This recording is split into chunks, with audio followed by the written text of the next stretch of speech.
자, 오늘 본문의 말씀은 지난주일 성령 강림주일에 이어지는 말씀이 되겠습니다. 오늘 본문의 말씀을 통해서 성령께서 주시는 그 음성을 우리가 귀 기울여 들을 수 있기를 간절히 바랍니다. 자, 우선 오늘 사도행전 3장인데요. 그 앞장 사도행전 2장에 성령 강림의 사건이 기록되어 있죠. 오순절날 성령께서 기도하던 제자들에게 임하시고 또 이들이 말하는 것, 이제 외국어죠. 각 나라의 말로 방언을 하는. 그래서 하나님의 큰 일을 말하였다. 이렇게 이제 2장에 보면 기록되어 있는데 각 나라의 사람들이 그 소리를 듣습니다. 그 각 나라에 살던 주로 유대인들이죠. 흩어져 살던. 그 나라의 언어를 알고 있는데 그 나라의 언어로 들리더라는 것이죠. 그래서 깜짝 놀랐습니다. 자, 이렇게 또 그 이후에 이제 베드로가 이제 설교하는 장면이 2장에 나오고요. 그 베드로의 설교를 듣고 이제 복음을 또 더 구체적으로 접하게 되었습니다. 자, 이때 세례받은 수가 약 3,000명이라는 기록이 2장에 나오고요. 또 4장 4절로 넘어가면 거기에도 보면 이제 베드로뿐만 아니라 사도들이 전한 그 복음을 듣고 그렇게 이제 믿는 사람, 사도들의 말을 들은 사람들 가운데서 믿는 사람이 많아 남자 어른의 수가 약 5,000명이나 되었다라고 했습니다. 자, 주로 이제 절기 때에는 주로 남자들이 대표로 이제 모이기 때문에 아무래도 남자들이 많겠습니다만 어쨌든 5,000명 이상이 되는 사람들이 복음을 듣고 예수 그리스도를 영접하고 믿음을 고백하게 되었습니다. 이제 나중에 그 로마 교회를 비롯해서 이제 사도 바울이 복음을 전하기 이전에 이미 복음이 들어가고 교회가 세워진 곳들이 있어요. 거기는 도대체 누가 복음을 전해서 교회가 세워진 것일까? 생각해 보면 바로 이때 오순절을 세기 위해서 예루살렘에 온 사람들, 각 처소에서 온 사람들, 이 사람들이 이제 믿음을 가지고 다시 돌아간 것이죠. 그리고 그 사람들을 통해서 교회가 세워졌을 것이다. 그렇게 봅니다. 아무튼 복음이 급속도로 퍼져나가게 되는데요. 그것은 단지 제자들의 능력이 아니라 오늘 말씀 사도행전의 큰 흐름대로 성령의 역사로 이루어진 것이죠. 자, 오늘 본문의 사건은 그 줄기 가운데 그 대표적인 그 사건을 보여주고 있습니다. 이미 신앙생활을 오래 하신 분들은 이 본문에 익숙하겠습니다만, 자, 다시 한번 보시죠. 자, 베드로가 성전 문 앞에서 구걸하면서 지내던 사람, 나면서부터 못 걷게 된 사람, 이 사람의 나이는 뒤편에 보면 40세쯤 된 사람입니다. 그 내용을 간략히 보면요, 4절에 베드로가 요한과 함께 이제 성전에 기도하러 들어가려다가 구걸하는 그를 보고서는 우리를 보시오, 그렇게 말합니다. 그러자 5절에 그 못 걷는 사람은 무엇을 얻으려니 하고 두 사람을 빤히 쳐다봅니다. 이 사람에게 베드로가 유명한 말을 하죠. 은과 금은 내게 없으나 내게 있는 것을 그대에게 주니 나사렛 예수 그리스도의 이름으로 일어나 걸으시오. 그러자 그는 평생 못 걸어본 사람이 걷기도 하고 뛰기도 하면서 하나님을 찬양하며 성전으로 들어갔습니다. 놀라운 일이죠. 자, 이 사람은 처음에 베드로를 보면서 무슨 생각을 했을까요? 이 기록된 대로 무엇을 얻겠거니 했습니다. 그 무엇은 평소대로 내가 먹고 살 수 있는 동전, 그야말로 돈 몇 푼, 그것을 기대했을 것입니다.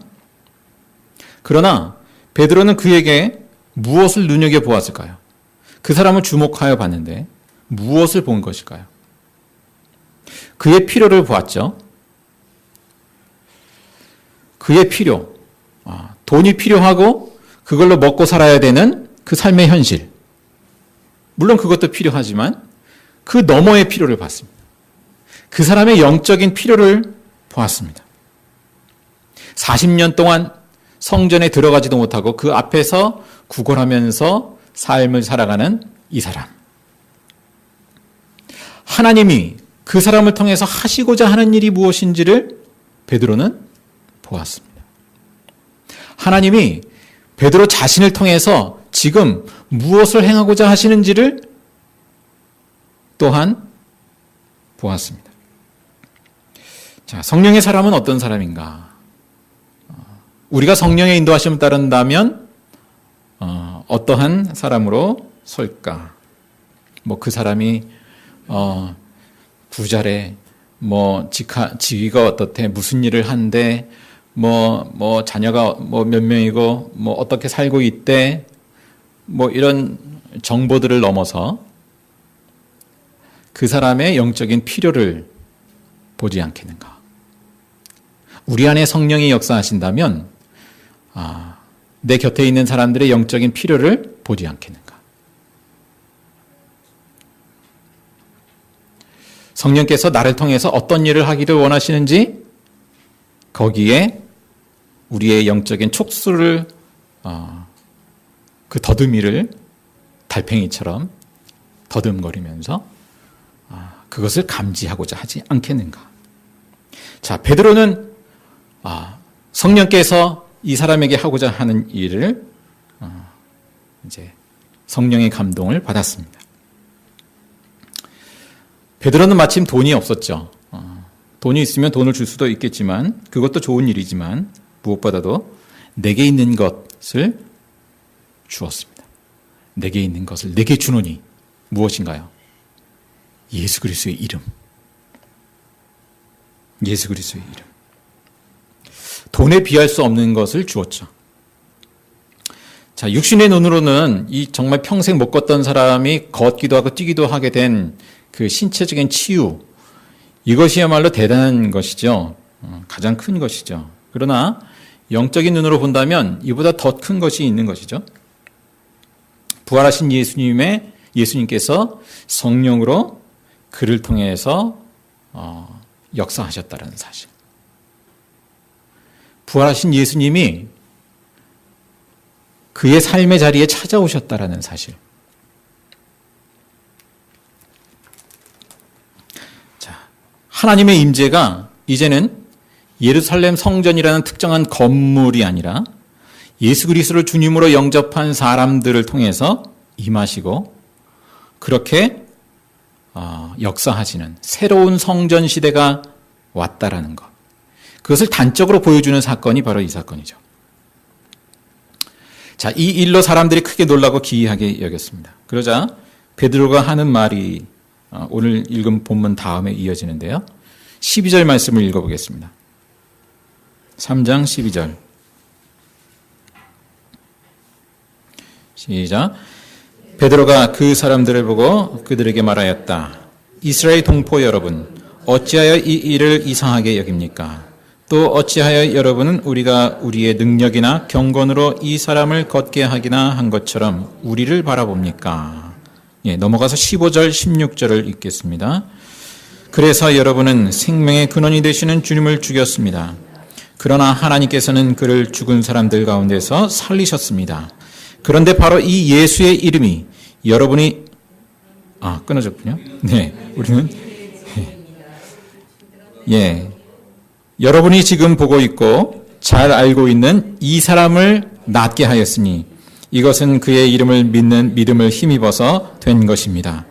예수로 말미암은 그 믿음이 이 사람을 여러분 앞에서 이렇게 완전히 성하게 한 것입니다.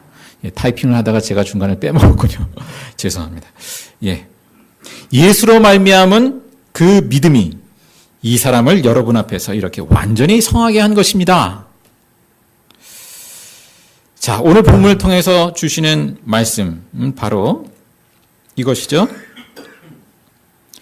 자, 예수님께서 부활승천하신 예수님, 이제 이 땅 가운데는 보이지 않는데 이제 성령으로 함께 하시고 역사하신다라는 것. 특히 예수님께서는 그 믿음의 사람을 통해서 주의 일을 행하신다라는 것이죠. 예수님은 이 베드로처럼 믿음의 사람을 통해서 또 다른 사람이 성령의 사람이 되게 하시고 하나님의 나라, 하나님이 임하시는 통치하시는 그 세계를 보게 하시고 그 하나님의 세계, 하나님의 나라 가운데 들어가게 하십니다. 그 일을 믿음의 사람을 통해서 하시는 것이죠. 자, 성령께서 역사하시는 과정과 또 그 가운데 드러나는 표징은 다를 수 있죠. 다 다를 수 있죠. 우리가 막 성령에 충만해지면 베드로가 행한 이 일 같은 앉은 평생 못 걷던 사람이 벌떡 일어나고 하는 그 일이 동일하게 일어날까요? 물론 하나님이 그렇게 하실 수도 있지만 모든 사람을 그렇게 하시지 않죠. 그리고 오늘 본문의 사건에서 초점은 병이 고침받았다. 단지 그것이 아니죠. 성령이 임하신 표징을 보여주는 데 있습니다. 부활하신 예수님이 성령으로 일하심을 나타내는 데 있습니다. 자, 그러한 표징은 다 다를 수 있지만 중요한 것, 궁극적인 것은 그 동일한 열매는 예수의 영, 그 성령이 임하는 것이죠. 한 사람 한 사람이 성령에 충만한 사람이 되어가는 것. 자, 베드로가 행한 일은 또 예수님이 약속하신 일이 드러난 것이기도 합니다. 이루어진 것이기도 합니다. 한 말씀을 찾아보겠습니다. 요한복음 14장 13절에서 14절입니다. 14장 13절에서 14절 함께 읽습니다. 너희가 내 이름으로 구하는 것은 내가 무엇이든지 다 이루어 주겠다. 이것은 아들로 말미암아 아버지께서 영광을 받으시게 하려는 것이다. 너희가 무엇이든지 내 이름으로 구하면 내가 다 이루어 주겠다. 예. 내 이름으로 구하는 것은 내가 무엇이든지 다 이루어 주겠다. 약속하셨습니다. 자, 또 한 말씀, 같은 말씀이 16장에 있습니다. 16장 말씀도 읽겠습니다. 요한복음 16장 24절. 16장 24절 시작. 지금까지는 너희가 아무것도 내 이름으로 구하지 않았다. 구하여라. 그러면 받을 것이다. 그래서 너희의 기쁨이 넘치게 될 것이다. 예. 내 이름으로 구하여라. 받을 것이다. 자, 사도행전의 말씀들은 이제 제자들이 예수의 이름으로 구하는 것이 어떻게 현실이 되어가고 있는지, 이루어지고 있는지, 응답되고 있는지를 보여주고 있습니다. 예수님의 그 병고침의 이적을 행한 것처럼 제자들도 동일하게 성령의 역사로 인해서 그 병고침의 역사를 행하였습니다. 자, 그러나 아까 말씀한 대로 초점은 이적 자체에 있지 않습니다. 성령으로 예수님이 오늘 우리의 삶의 자리 가운데 찾아오시고 그 믿음 안에 임하시고 역사하신다라는 사실. 성령으로 하나님의 통치가 임한다라는 사실입니다. 자, 성령의 역사가 한 영혼을 일깨웠습니다. 새롭게 했습니다. 물론 이 나면서부터 그 못 걷던 이 사람 역시 어쨌든 하나님을 믿는 사람이었을 것입니다. 그러나 그 성령의 역사를 통해서 정말 예수 그리스도가, 부활하신 예수 그리스도가 바로 하나님이 보내신 그리스도, 바로 그분이심을 믿고 체험하고 영접하고 성령의 사람이 된 것이죠. 걷기도 하고 뛰기도 하면서 주님을 찬송하는 그러한 존재가 되었습니다. 자, 성령님께서는 오늘도 믿음 안에서 그와 같은 일을 행하시는 것이죠. 자, 그러면 우리가요, 무조건 믿습니다 하면 되는 것일까요? 믿습니다. 특히 안 믿어질 때 믿습니다 하기도 하고 하는데, 우리가 어떤 믿음이 구비되어야 할까요? 자, 아까 읽은 말씀, 그 베드로가 한 고백, 3장 16절, 사도행전 3장 16절 하반절에 보면 예수로 말미암은 그 믿음이 이 사람을 여러분 앞에서 이렇게 완전히 성하게 한 것입니다. 고 했습니다. 단지 예수님이 했다라고 하지 않고 예수로 말미암아 난 믿음이 낫게 하였다라는 것입니다. 물론 성령께서 하신 일인데 그 믿음을 통해서 성령께서 하셨다라는 것이죠. 자, 주님께서는 우리 가운데에서도 동일한 일을 행하십니다. 우리가 기록된 말씀을 통해 또 여러 계기를 통해 우리의 믿음이 예수로 말미암은 그 믿음, 달리 표현한다면 예수 안에 있는 믿음,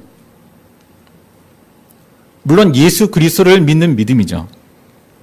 그런데 예수 그리스도로 말미암은 그 믿음으로 이끄시는 것이죠. 자, 베드로 안에 있는 그 예수로 말미암은 믿음은 어떤 것일까요? 좀 더 구체적으로 표현해 본다면 베드로는 십자가에 죽으시고 부활 승천하신 그 예수님이 세상의 구주심을 믿었습니다. 자, 우리 안에는 바로 이 동일한 믿음이 현재 있습니까? 또 베드로는 바로 그 예수님을 주님으로 영접했습니다. 우리가 그럴 수 있잖아요. 예수님을 나의 구원자로는 내가 믿습니다.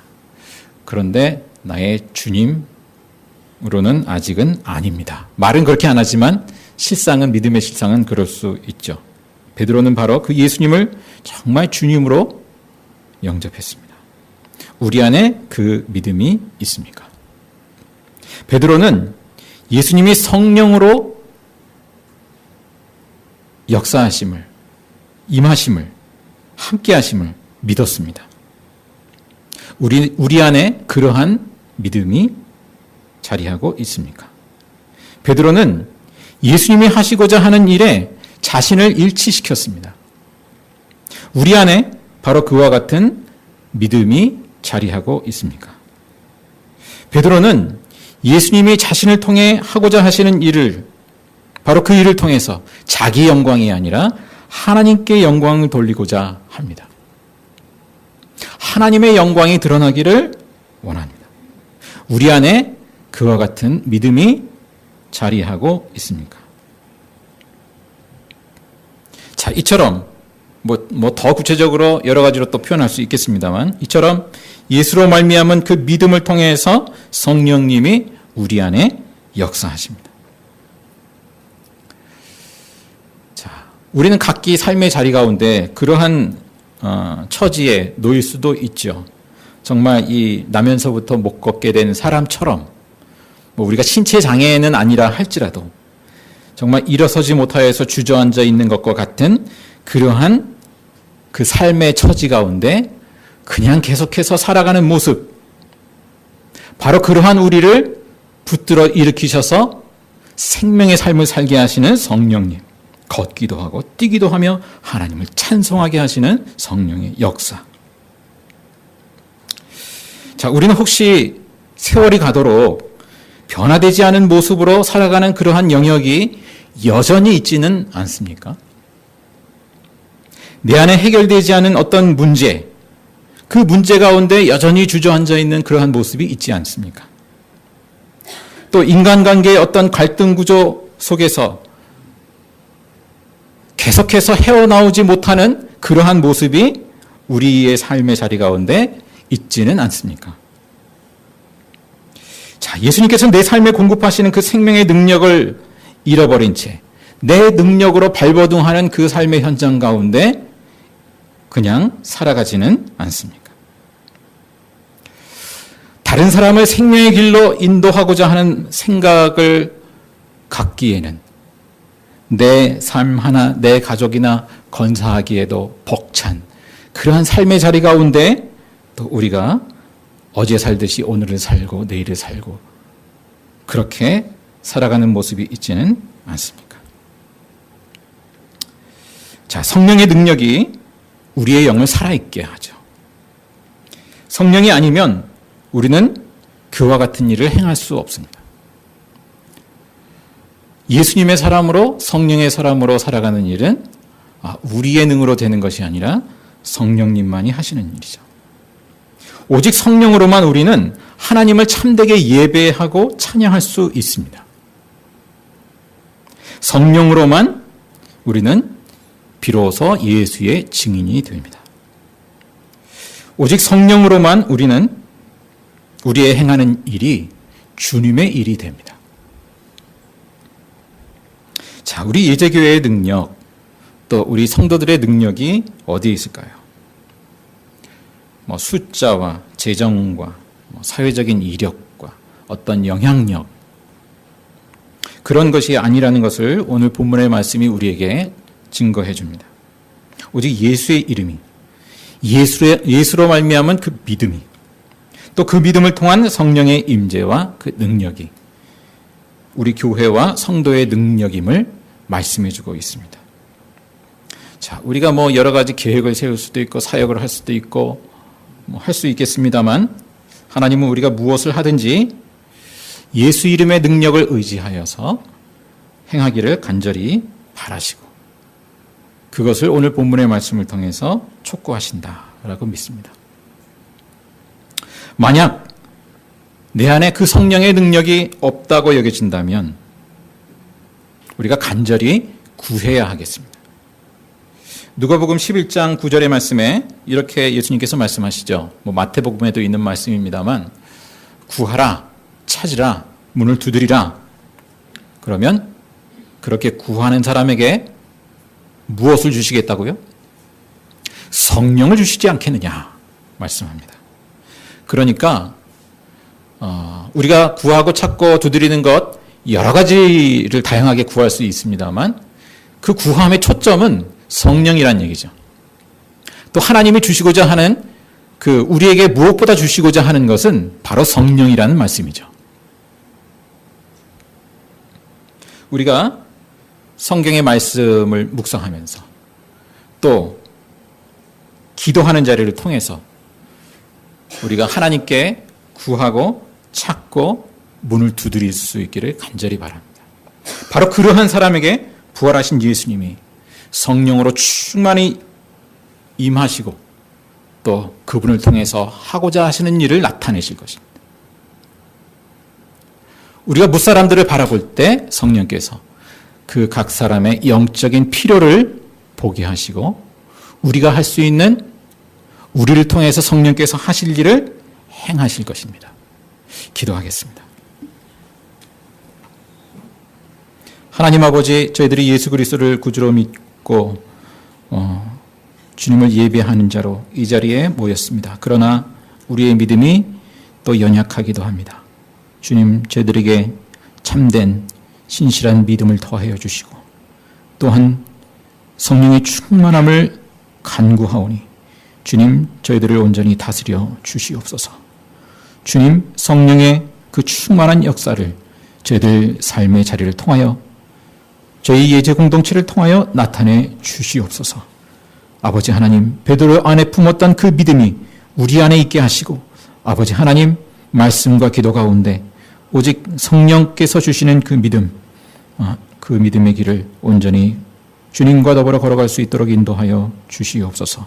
이어서 주님 가르치신 대로 함께 기도하오니 하늘에 계신 우리 아버지, 아버지의 이름을 거룩하게 하시며 아버지의 나라가 오게 하시며 아버지의 뜻이 하늘에서와 같이 땅에서도 이루어지게 하소서. 오늘 우리에게 일용할 양식을 주시고 우리가 우리에게 잘못한 사람을 용서하여 준 것 같이 우리 죄를 용서하여 주시고 우리를 시험에 빠지지 않게 하시고 악에서 구하소서. 나라와 권능과 영광이 영원히 아버지의 것입니다.